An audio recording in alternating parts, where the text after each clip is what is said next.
میرا نام ارم ہے۔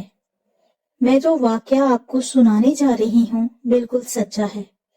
یہ واقعہ 2 سال پہلے میرے ساتھ پیش آیا تھا اور اس واقعے کے اثرات میرے جسم پر آج بھی موجود ہیں۔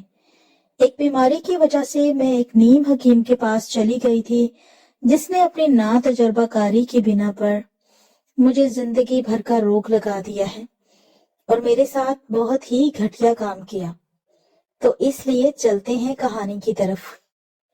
کچھ دنوں سے میری دونوں پنڈلیوں میں شدید درد ہو رہا تھا اور یہ درد اس وقت ہوتا تھا جب میں صبح سو کر اٹھتی تھی۔ پہلے 3-4 گھنٹے بہت مشکل سے گزرتے تھے، اس کے بعد درد کم ہوتا جاتا اور دوپہر تک کم ہوتے ہوتے بالکل ختم ہو جاتا تھا۔ شروع میں تو میں نے توجہ نہ دی اور جسمانی کمزوری سمجھا، لیکن درد بدستور قائم رہا اور آخر ختم ہونے کا نام ہی نہیں لے رہا تھا۔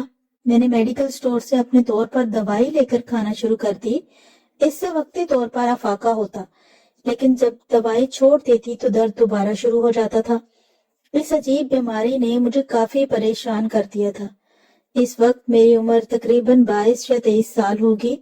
پھر کچھ ہفتوں بعد درد بڑھتا بڑھتا پنڈلیوں سے اوپر رانوں تک پہنچ گیا اور میرے لیے چلنا پھرنا دوبھر ہو گیا۔ اب تو میں سچ مچ پریشان ہو گئی تھی۔ امی بھی میری طبیعت کی وجہ سے پریشان رہتی تھی۔ میں سارا وقت اسی کوشش میں لگی رہتی تھی کہ کہیں سے مجھے اس بیماری کا علاج مل جائے اور میرے درد کو افاقہ ہو جائے، لیکن ابھی تک کوئی کوشش کامیاب نہیں ہوئی تھی۔ اپنے طور پر کچھ ٹوٹکے بھی آزما کر دیکھ لیے، لیکن کوئی فرق نہیں پڑا۔ رشتہ دار یا عزیز جو بھی ٹوٹکا بتاتے میں آزما کر دیکھ لیتی، لیکن کہیں سے کوئی فرق پڑتا نظر نہیں آ رہا تھا۔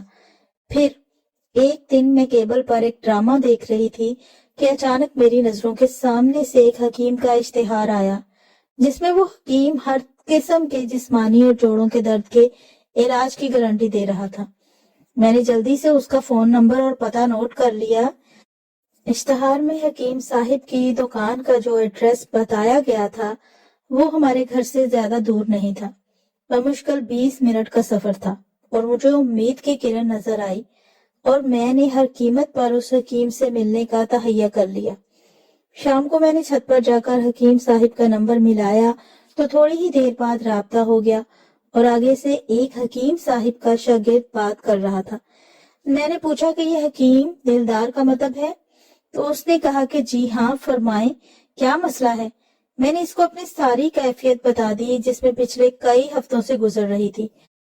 پھر ساری بات سن کر اس آدمی نے کہا کہ یہ تو کوئی مسئلہ ہی نہیں ہے، اس طرح کے مریض تو روز ہمارے پاس آتے ہیں اور شفا یاب ہوتے ہیں۔ آپ کل دن کو 11 بجے ہمارے مکتب پر تشریف لے آئیں۔ حکیم صاحب 10 بجے سے شام 5 بجے تک بیٹھتے ہیں۔ میں نے اس آدمی کا شکریہ ادا کیا اور فون بند کر کے نیچے آ گئی۔ اب دوسرا مرحلہ یہ تھا کہ میں کس کو ساتھ لے کر حکیم صاحب کے مکتب پر جاتی، کیونکہ میں غیر شادی شدہ جوان لڑکی تھی اور ہمارے خاندان میں اکیلی لڑکی کا گھر سے باہر جانا اچھا نہیں سمجھا جاتا تھا، لیکن جانا بھی ضروری تھا۔ میری امی خود بھی بیمار رہتی تھی، اس لیے ان کو ساتھ لے کر جانا مناسب نہیں تھا۔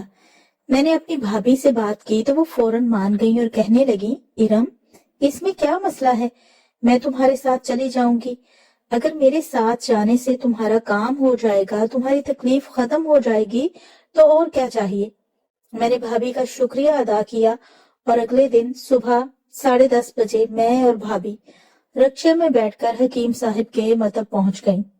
کاؤنٹر پر اپنا نام بتایا تو اس آدمی نے مجھے کہا کہ ہاں جی ہاں، ہمارا کل شام فون پر آپ سے بات ہوئی تھی، آپ کا نمبر آنے والا ہے، بس 2 مریضوں کے بعد آپ کی باری ہے، آپ یہاں پر تشریف رکھیں۔ ہم دونوں پاس پڑی کرسیوں پر بیٹھ گئیں۔ اس آدمی نے ہم کو پانی پلایا۔ میں بیٹھتے ہی مکتب کا جائزہ لینے لگی۔ ہمارے علاوہ بھی وہاں پر 2-3 مریض بیٹھے ہوئے تھے، جس کی باری آتی وہ اٹھ کر اندر چلا جاتا اور کوئی 10 سے 15 منٹ بعد اپنی دوا لے کر چلا جاتا۔ تھوڑی ہی دیر بعد میرا نام پکارا گیا تو ہم اٹھ کر اندر جانے لگے تو اس آدمی نے کہا کہ صرف مریضہ کو اندر بھیج دو اور دوسری لڑکی باہر انتظار کرے۔